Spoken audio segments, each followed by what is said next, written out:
আসসালামু আলাইকুম, কেমন আছেন সবাই? আশা করি সকলেই ভালো আছেন। আমিও এক্সের ভালো আছি। তো চারিপাশে দেখতে আছেন মানুষ আর মানুষ। এত মানুষ এখানে কি করে? আসলে এখানে এত মানুষ হয়েছে পদ্মা সেতু বানানোর লেগে। জননেত্রী শেখ হাসিনা তো একটা পদ্মা সেতু বানাইছে, ভাবলাম আমরাও একটা বানাই। তো বাই পেশাল বাদ দিয়ে আসল কথা কই, গত কত তারিখ জানি আমাকে বাংলাদেশের রেমাল ঘূর্ণিঝড় হয়েছিল না, এই কেলে আমাকে এই রাস্তাটা ভাঙ্গিয়ে যায়। এইবার কেরা কেরাতে না এই রাস্তাটা বানছে, আমি ভালো চিনি না, জানিও না। এখন বানছে তো উপরে মাটি দেওয়া, অল্প মাটি দিয়েছে, বেশি মাটি দিতে পারে নাই। দেখেন চারদিক দেখি রুমের ভাঙ্গে সেটে গেছে। তারপর এই জায়গা দিয়ে আমাদের স্কুল মাদ্রাসা যাইতে হয়। তারপর এই যে সামনে একটা প্রাইমারি স্কুল, এই জায়গায় অনেক ছোট ছোট বাচ্চারা স্কুলে আসে এবং তারা এই জায়গা দিয়ে চলাচল করতে পারে না। অকু কথা কম কি, আমরা বড় বড় পোলাপান আমরা এই জায়গা দিয়ে যাইতে পারতে আসি না, কারণ এই জায়গাটা দেখতে পাচ্ছেন এমন অবস্থা হয়েছে আড়ু পর্যন্ত গাড়িয়া যায় এবং বৃষ্টি নামলে জায়গা পিছলে যায়, তারপরে স্লিপ খাওয়ার সম্ভাবনা থাকে। আর আসল কথা হচ্ছে এই জায়গা দিয়ে আমাদের বাজারে আসা যাওয়া করা লাগে। তারপর এই জায়গা দিয়ে অনেক মুরব্বীরা যায়, বুড়ো বুড়ো বয়স্ক লোক যায়, তাদের পক্ষে তো এই জায়গা দিয়ে হাঁটা সম্ভব না। আপনারা নিচের দিকে চাইলেই দেখতে পারবেন যে কি রকমের অবস্থা হয়ে গেছে। এই যে দেখতে পাচ্ছেন সামনে একটা মোটর সাইকেল আইতে আছে, মোটর সাইকেল কিন্তু আইতে পারতে আছে না, নিচে এমন ঠালা হয়েছে হুন্ডার বডি বাজে পড়ে। তাদেরও কিন্তু অনেক কষ্ট করে এপার ওপার পার হওয়া লাগে। আর যারা অটো চালায় তারা তো অটো আর জায়গা দিয়ে নিতেই পারে না। দেখেন কি কষ্ট করে গাড়িটা নিতে আসে।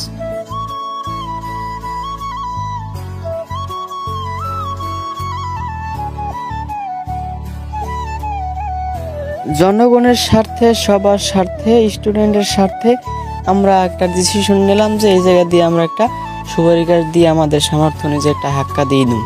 আর সুপারি গাছের হাক্কা দিয়ে কিন্তু বেশি দিন চলাচল করানো যাইবে না। তো এই জন্যই আমাদের সবার একটা আবেদন থাকবে আমাদের এমপি মহোদয়ের কাছে, আমাদের এই রাস্তাটা অতি তাড়াতাড়ি যেন নির্মাণ করে দেন। আর আমার কথায় অনেক ভুল ত্রুটি থাকতে পারে, কারণ আমি এইসব ভিডিও বানাই না, কিন্তু আমাকে বাধ্য হয়ে বানাতে হয়েছে, কারণ আমার এই জায়গা দিয়ে যাইতে আইতে আমার অনেক কষ্ট হয়ে যায় এবং আমার না সবারই কষ্ট হয়। এই জন্যই আসলে এই ভিডিওটা বানানো। তো ভিডিওটা সবাই বেশি বেশি করে শেয়ার করে দেবেন যাতে উপর মহলে পৌঁছায়। এখন দেখেন কারা কারা কাজ করতে আছে।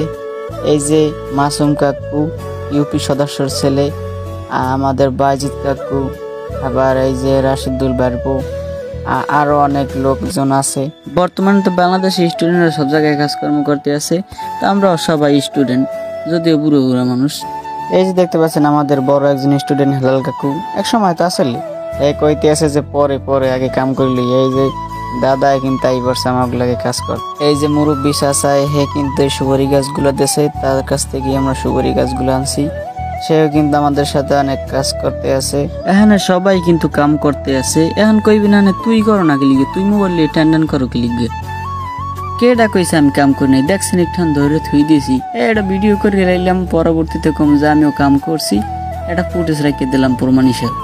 এই যে ভাই দেখতে পাচ্ছেন দড়ি লই আইছে, দড়ি দিয়ে এই সুপারি গাছগুলো বানবে যাতে এদিক ওদিকে দুলিয়া না পড়তে পারে। দেখতে পাইতেছেন ওই মাথা থেকে এই মাথা এতটুকুই। এই যে দেখতে পাচ্ছেন আমাদের ফাইনাল রেজাল্ট। আরো বাকি আছে, সাইডে বাঁশ দিয়ে হাত দেওয়ানি দেবে যে হাত দিয়ে ধরে ধরে যাইতে পারে। তো আমাদের দেশ আমাদের সবারই সুরক্ষা রাখতে হবে, তো এই জন্য সবাই মিলেমিশে কাজ করতে হবে এবং সুন্দর একটি বাংলাদেশ তৈরি করতে হবে। তো কাম কাজ শেষ, আমরা এখন বাড়ির দিকে যাবো। ভিডিওটা কেমন হয়েছে জানাইবেন। আর আমাদের কমেডি ভিডিও আইতে আছে না, কারণ বৃষ্টির লেগে আমরা করতে পারতে আসি না। তো অতি শীঘ্রই ভিডিওগুলো আপলোড হবে এবং ভিডিওগুলো লাইক কমেন্ট শেয়ার করে দেবেন। ধন্যবাদ।